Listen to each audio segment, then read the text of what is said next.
না বলেন। Hello guys, welcome to my place. The fish is very amazing and so beautiful.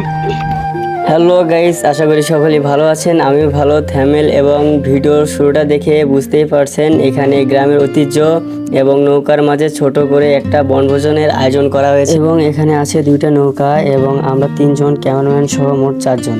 একটা নৌকায় আছে আমরা তিনজন এবং অন্য নৌকায় আছে একা, কারণ নৌকাটা অনেক ছোট এবং অনেক পুরনো দিনের নৌকা, তলা খুলে যাওয়ার আশঙ্কা বেশি, তাই সে একা চালাচ্ছে। এবং এখানে একটা নতুন ক্যামেরাম্যান রাখছি এবং আমি পিছনে নৌকা চালাচ্ছি, দেখতেই পারছেন। এবং এই ক্যামেরাম্যান আমাকে ভিডিও করতেছিল অনেক দূর থেকে এবং পাশেই মানে পিছনেই একটা নৌকা আছে যেটা অনেক পিছনেই, সেখান থেকে সে আমাদের নৌকাটা ধরে ফেসলো এবং আমরা সবাই মিলে একসঙ্গে হইলাম, কারণ এখানে আমরা এখন আনন্দ এবং ভর্তি করব। এবং আমাদের নৌকার পিছনেই রয়েছে একটা কাঁঠাল এবং এই কাঁঠালটা এখন সবাই মিলে একসঙ্গে হয়ে ফুট মাস্তি করবো, মাস্তি।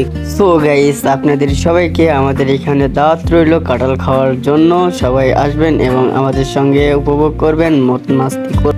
আমরা এখন এখানে কিছুটা ছবি উঠবো এবং সঙ্গে দেখতে পাচ্ছেন আমার এক ফ্রেন্ডস যে কিনা এখন দেখতেই পাচ্ছেন আমার এক বন্ধু কাঁঠালটা রেডি করতেছে খাওয়ার জন্য এবং কাঁঠালের ভেতর থেকে যে মুচিটা থাকে সেটা নদীতে ফেলে দিয়েছে এবং সেটা আমি ক্যামেরাম্যান হিসেবে ভিডিও করতেছি এবং সাথে দেখতেই পাচ্ছেন আমি কিছুক্ষণ পরে আপনাদেরকে এই অ্যাঙ্গেলে ভিডিওটা দেখাবো। এই যে দেখতে পাচ্ছেন আমি যেটা ভিডিও করেছি সেটাই দেখতে পাচ্ছেন সামনাসামনি। এবং এই কাঁঠালটা এখন 4 ভাগে ভাগ করা হবে, তারপর আমরা 4 জন 4 ফালটি নিয়ে খাওয়া শুরু করবো। অলরেডি একজনকে দিয়েছে এবং নেক্সট পাল্টিটা আমাকে দেবে, দেন তারপর সবাই মিলে খাওয়া শুরু করে দেব। তার হাতে কাঁঠালের আঠা লাগছে, তার ফলে সে হাতটা ধুলো এবং সে পাল্টি আমাকে দিল অ্যান্ড আমি নিচেই। আজকের এই ফিলিংসটা তারাই বুঝতে পারবে যারা নৌকায় করে ভ্রমণে যায় এবং নৌকার মাঝে বনভোজন করে, তারাই বুঝতে পারবে। এবং দেখতেই পাচ্ছেন আমরা 4 জন অলরেডি নিয়েছি, খাওয়া শুরু করে দিয়েছি। কিন্তু একটা দুঃখের বিষয়, আমার ভাগ্যে পচাটাই পড়ে গেছে। আমার ভাগ্যটা এতটাই খারাপ যে শুরুতেই পচা বের হয়েছে, দেন সবাইকে দেখাইলাম, ফেল দিলাম নদীর মাঝখানে এবং ওরা সবাই অনেক আনন্দেই খাচ্ছিল কারণ ওদের সব কটাই ভালো ছিল এবং আমারটা দেখাইলাম ওদেরকে, দেখেন পানিতে ভাসাই দিলাম কারণ আমারটা পচা বের হয়েছে তার কারণে, এবং ওরা দেখেন কিভাবে খাচ্ছে। তো গাইস, আপনারাই বলেন এটা কি মানা যায়? আমার ভাগ্যেই পচাটা পড়া লাগে এবং ওরা দেখছেন কিভাবে খাচ্ছে, আমার মুডটাই নষ্ট করে দিল এরা। খাইতে পারি আর না পারি, হাতে আটা ঠিকই লাগছে, দেখছেন হাতে অনেক আটা ভরছে, খাইতে পারি কি আর না পারি। আমার একটা বন্ধুর কাছে চাইলাম, সে খুঁজতেছে এবং সে ওখান থেকে একটা করে মানে বের করে আমাকে দিল, দেন আমি সেটা নিলাম। এইটা যেটা দিছে এইটারও দেখি প্রায় একই অবস্থা, ভিতরে কালো কালো অংশ, দাগ টানা, সেই জন্য আমার এগুলো খাইতে অনেক মন চাচ্ছিল না, কারণ পচা টাইপের আর কি।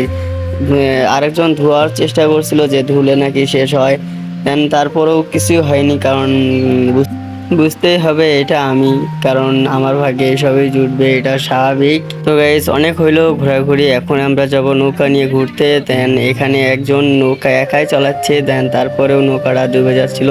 তাহলে ভাবেন আমরা যদি ওইখানে 3 জন থাকতাম তাহলে কি অবস্থা হতো। এবং সে এখান থেকে একটা প্লেট চাচ্ছিল যে পানি সেচবে, দেন সে প্লেটটা পানিতে ফেলে দেয়, দেন তার কারণ সে গা ভিজে যায় এবং কিছুক্ষণ পরে সেটা আমাদের এই খোঁজার জন্য সে পানিতে নামতে হলো। নদীতে অনেক খোঁজাখুঁজি করলাম, নদীর পানি অনেক বেশি, তার কারণে খুঁজতে একটু সময় লাগছে এবং স্রোতও ছিল এবং সাইডে অনেক পানি, তার কারণে আমরা খুঁজতে অনেক ব্যর্থ হই এবং অনেক খোঁজাখুঁজির পর আমরা সাইডেই খুঁজতেছিলাম এবং খুঁজতে একটু সাইড থেকে বের হয়ে যায়, আমরা প্লেটটা অলরেডি পেয়ে যাই। অলরেডি সে প্লেটটা পেয়ে গেছে, দেন সবার মাঝেই প্লেটটা না পাইলে হয়তো আর কোনোদিন আমরা এই নৌকায় চড়তে পারতাম না, কারণ অন্যের জিনিস সব কিছু, একটা জিনিস হারাইলে সে কি আর দিতে চাইবে, যার কারণে আমরা খুঁজে বের করলাম পানিতে খুঁজে। এবং এখানে একটা গাছ বাগান যেটি পানিতেই ডুবে গেছে, মানে পানি উঠে গেছে বাগানে। একটু হালকা করে আপনাদেরকে এই ভিউটা দেখানোর চেষ্টা করতেছি, দেখতেই পাচ্ছেন। এবং আমি সেই বইটা চালাচ্ছি এই নৌকায়। আরেকটা বিষয়, এখানে আমরা একসময় ক্রিকেট খেলতাম, দেন এখন পানি উঠে গেছে গাছ লাগানোর কারণে, এখন এখানে বেশি খেলাধুলা হয় না। এবং আরেকজন নৌকা নিয়ে অনেক পিছনে আছে, দেন সে অনেক দূরে পড়ে গেছে, পিছে পড়ে গেছে। ওই যে আসতেছে, তার নৌকা ছোট, বাট সে অনেক স্পিডে আসতে পারে কারণ সে একাই, সে অলরেডি অনেক আগে চলে গেছে।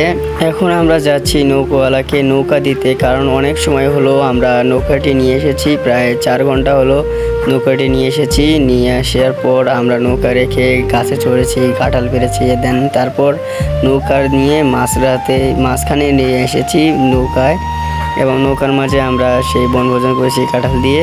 এখন সেই নৌকাটি আমরা দিতে যাচ্ছি, কারণ অনেক সময় হলো নিয়ে এসেছি, কারণ ওদেরও তো প্রয়োজন আছে নৌকার।